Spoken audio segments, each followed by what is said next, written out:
హిందూ బంధువులందరికీ నమస్కారం. ఈరోజు మనం సంపూర్ణ రామాయణం నేర్చుకుందాం.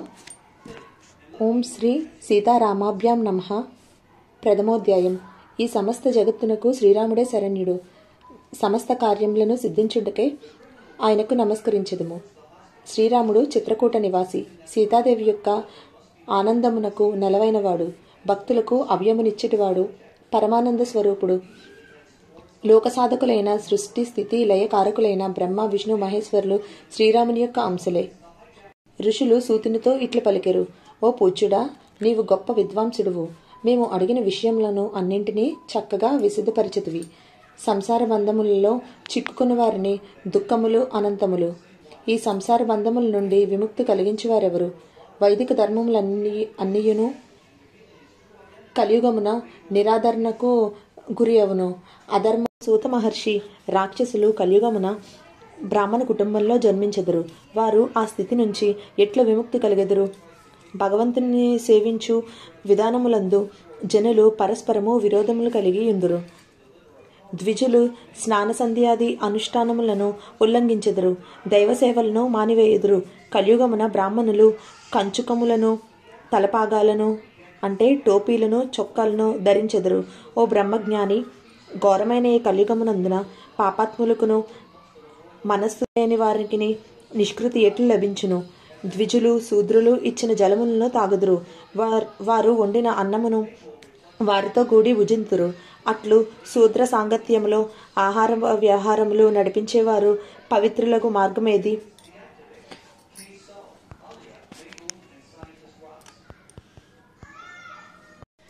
ఓ మహానుభావ, ఈ విషయములను అన్నింటినీ తేట తెల్లముగా వివరింపుము. నీ వచనామృతమును ఎవరికి తృప్తి కూర్చదు. అప్పుడు సూత మహర్షి ఇలా చెప్పసాగెను: ఓ ఋషులారా, మీరు కోరిన ఈ విషయంలో అన్నింటినీ పూర్వము మహాత్ముడైన నారద మహర్షి సనత్ కుమారునకు తెలియజేసెను. వాటిని మీకు ఇప్పుడు వివరించెదను, వినుము. శ్రీమద్ రామాయణం అనే ఒక మహాకావ్యం ఉంది. అది సర్వ వేదాల సారము.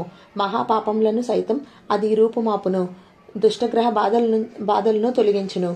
రామచంద్రుని గుణగణములను వర్ణించుట ఈ కావ్యము దుస్వప్నములను తొలగించును, దుఃఖములను అంతరింపజేయ, గోహత్యాది మహాపాతకములను తొలగింపును. అట్టి పాపాత్ములతో సాంగత్యము చేయువారికి అంటిన పాపములు కూడా తొలగిపోవును. వారు కూడా పవిత్రులగుదురు.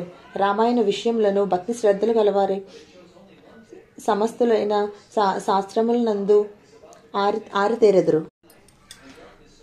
ఓ ద్విజోత్తములారా, శ్రీమద్ రామాయణమును ధర్మార్థ కామ మోక్ష ప్రాప్తికి సాధనము. ఇందలి వృత్తాంతము పవిత్రమైనది, వినదగినది. పాపబంధములలో చిక్కుకున్న వారు రామాయణ వృత్తాంతమును ప్రారంభం కాగానే దాని ఎడ నిరాధారణ చూపుచు నిమ్న శ్రేణికి చెందిన ఇతర గాథలను వినుటలో ఆసక్తుడగుడు. కనుక ఓ బ్రాహ్మణోత్తమ, రామాయణము అను పేరు గల సర్వశ్రేష్టమైన ఈ కావ్యమును వినుడు. ఆ రామభద్రుని వృత్తాంతము ప్రముఖమైనది, సర్వశ్రేష్టమైనది.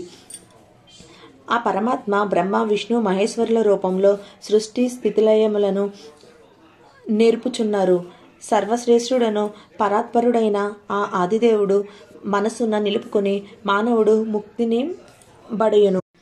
ఓ మహర్షులారా, కార్తీకమునందు, మాఘమునందు, చైత్రమాసమునందు, శుక్లపక్షములనందలి పాడ్యమి మొదలుకుని 9 దినముల పగటిపూట అమృతతుల్యమైన రామాయణ గాథను శ్రవణము చేయుట మంచిది, శుభదాయకమైనది. శ్రీరామ వృత్తాంతమును ఈ విధంగా ఆస్వాదించిన వారికి ఉత్తములైన మనోరథములన్నీయును ఆదికావ్యమైన రామాయణము సర్వ సుఖములను ప్రసాదించును, మోక్షమును ప్రాప్తింపచేయును. ఘోరమైన కలియుగమునందు వర్ణాశ్రమాది ధర్మములన్నీయు అడుగంటును. అందువలన జనులు ఇహపరలాభములకై వరుసగా 9 దినములు రామాయణ కథా శ్రవణమును చేయవలను. ఓ మహర్షులారా, దుర్భరమైన ఈ కలియుగమున రామనామ జప తత్పరులైన వారు తత్ప్రభావము కృతార్థులగుదురు. వారికి కలిబాధలు అంటవు. ఓ ద్విజోత్తములారా, చైత్ర కార్తీక మాఘమాసములు యందు శుక్లపక్షమున క్రమంగా 9 దినముల రామాయణ గాథను వినుట వలనే సౌదాసుడు శాప విముక్తుడయ్యను. గౌతమ మహర్షిని అవమానించుటచే కలిగిన శాపము వలన సౌదాసుడు అనువాడు రాక్షస రూపమును ప్రాప్తించును. రామాయణ శ్రవణ ప్రభావము అతనికి ఆ శాపము నుండి విముక్తి లభించును. రామభక్తి తత్పరుడై ఈ గాథను సావధానముగా వినిన మనుజుడు మహాపాపముల నుండి విముక్తుడై ఉపపాతకముల నుండి విముక్తుడగుదును.